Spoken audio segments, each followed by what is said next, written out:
안녕하세요. 글로벌 리포트 장량입니다. 오늘은 DC 재즈 페스티벌 개막 공연이 한창인 워싱턴 DC 하워드 극장에 나왔습니다.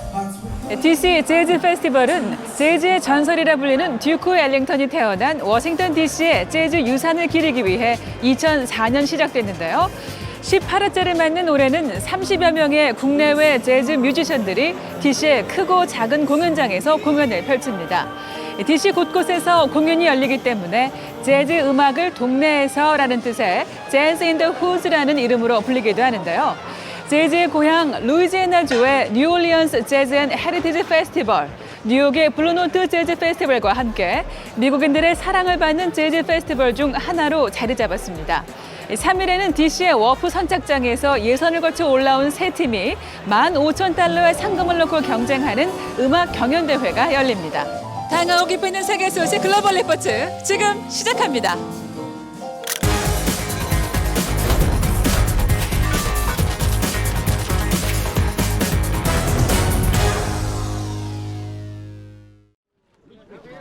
구소련의 마지막 지도자 미하일 고르바초프 전 대통령이 향년 91세를 일기로 타계했습니다.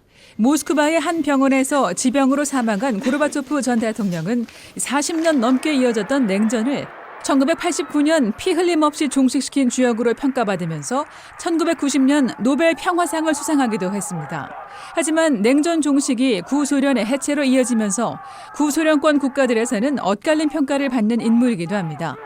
조 바이든 미국 대통령은 고르바초프 전 대통령이 추구했던 개혁개방 정책을 높이 평가하며 애도를 전했고, 블라디미르 푸틴 러시아 대통령도 세계사에 큰 영향을 준 정치인이었다면서 애도했습니다. 우크라이나를 방문 중인 국제원자력기구 IAEA 시찰단이 유럽 최대 규모인 자포리자 원전 안전 실태 점검에 들어갔습니다. 이번 점검은 러시아가 지난 3월 말 자포리자 원전을 장악한 가운데 최근 원전 일대에서 폭격이 계속되면서 방사능 누출 등 핵 위험이 고조된 데 따른 겁니다. 현재 우크라이나와 러시아는 원전 공격의 배후에 서로 상대방이 있다고 주장하고 있습니다. 이런 가운데 우크라이나군은 러시아가 점령하고 있는 헤르손을 포함한 남부 지역에서 대대적인 반격에 나서면서 남부 지역 내 러시아 보급로와 기반시설을 무력화하는 데 집중하고 있습니다. 파키스탄이 사상 최악의 홍수로 큰 피해를 겪고 있습니다. 역사적인 규모의 홍수로 국토의 3분의 1이 물에 잠겼고 지금까지 이미 1,000명 이상이 사망했는데 이 중 3분의 1은 어린이들로 추정되고 있습니다. 파키스탄 당국은 3,300만 명 이상 파키스탄 주민 7명 중 1명은 이번 홍수의 영향을 받은 것으로 추산하면서 앞으로 사망자 수가 계속 늘어날 것으로 예상했습니다. 인력과 장비 부족으로 구조 작업에 어려움을 겪고 있는 파키스탄 정부는 국가 비상사태를 선포하고 국제사회에 지원을 요청했습니다. 제로 코로나 정책을 고수하고 있는 중국이 오는 10월 제20차 공산당 전국 대표대회를 앞두고 신종 코로나 바이러스 감염증 재확산 방지를 위해 또다시 대규모 도시 봉쇄에 나섰습니다.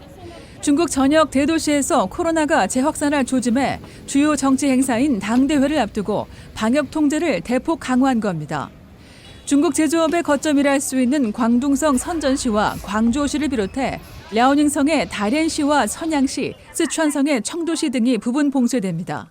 한편 미국 식품의약국 FDA는 31일 모더나와 화이자사가 개발한 오미크론 하위 변이 대응 부스터샷을 승인했습니다.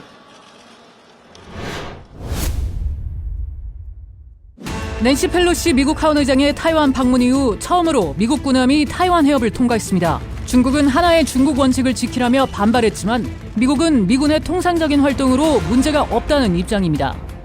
클릭 글로벌 이슈, 오늘은 타이완을 둘러싸고 미중 간 신경전이 벌어지는 이유와 그 양상 살펴보겠습니다.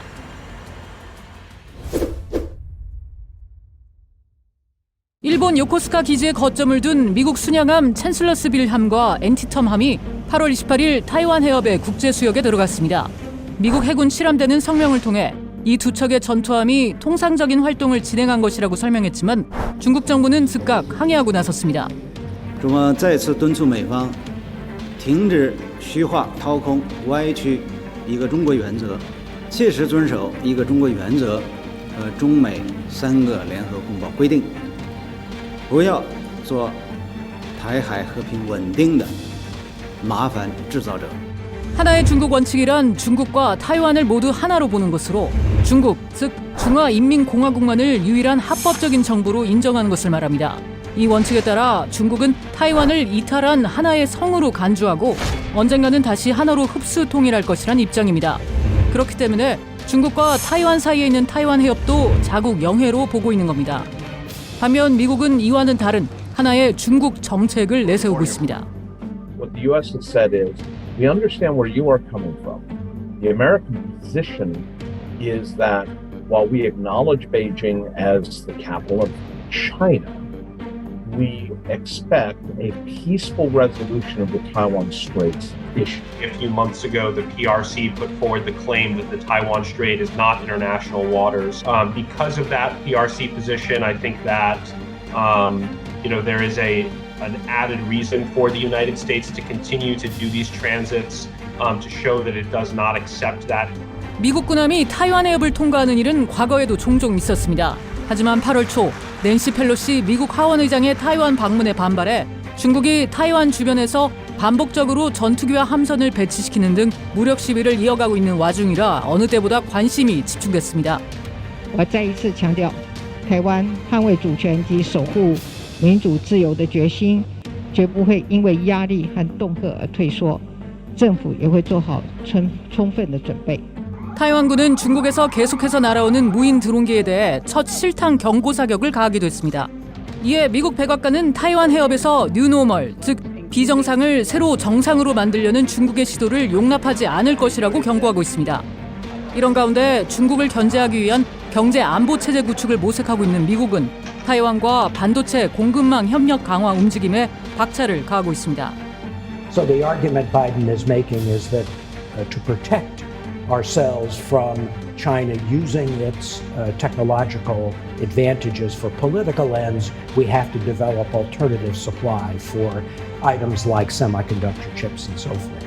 최근 미국의 정치계 인사들이 잇따라 타이완을 방문해 반도체를 중심으로 한 경제 협력 방안을 논의했습니다. Because we share so many common values and interests and goals, there are more opportunities ahead of us. 앞서 지난 6월 세계 4위의 반도체 설계 전문 업체인 타이완 미디어텍은 미국 퍼듀대와 협력해 인디애나주의 반도체 디자인 센터를 건설하기로 합의한 바 있습니다. 현재 세계 반도체 위탁 1위 기업인 타이완의 TSMC는 애리조나주 피닉스에 120억 달러 규모의 반도체 생산 공장을 짓고 있습니다.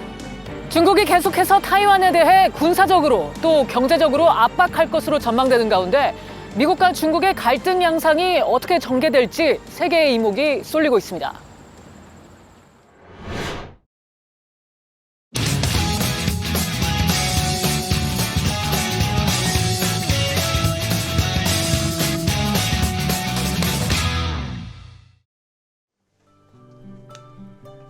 So today you're gonna do something from Mimi's garden? I guess, but I don't have to do all of it. Well, you can get started on it, okay? My name is Joe, and I am 21 years old. I did a lot of good arts, like animals and insects and all that, and I did some background paintings, 2003 or something. I think that's when I started. I was in preschool then. I was really, really little. He was diagnosed with autism when he was just turning 4. As he got a little bit older, and he was diagnosed with epilepsy in middle school, he started to use drawing not only for fun, but I think it was also a way to cope, a way to process maybe some feelings he was having. And I still think he does that. When my friends and other adults see my art, they say, "Way to go, Joe." As Joe got into high school and his epilepsy became a little more intense, I think I just got to the point where I knew I had to choose. And there was no choice. It was just to be home with Joe, and I had to make that decision. I started my website like after when I finished and was done with high school. It was like the year of 2019 to 2020. Artfully Joe, it's called now.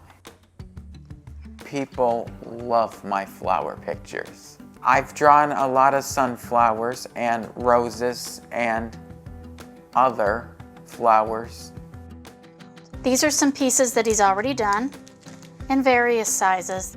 Berries and a beautiful botanical that he did.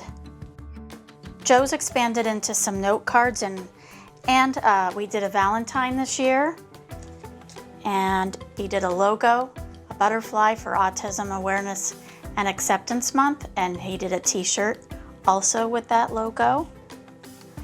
And we did some spring insects and farm animal note cards. But this one's going to be a gift. Since this is from my parents' garden, Joe wants to give this to them. I feel very glad about that. We're all done for today. Good job. Good job.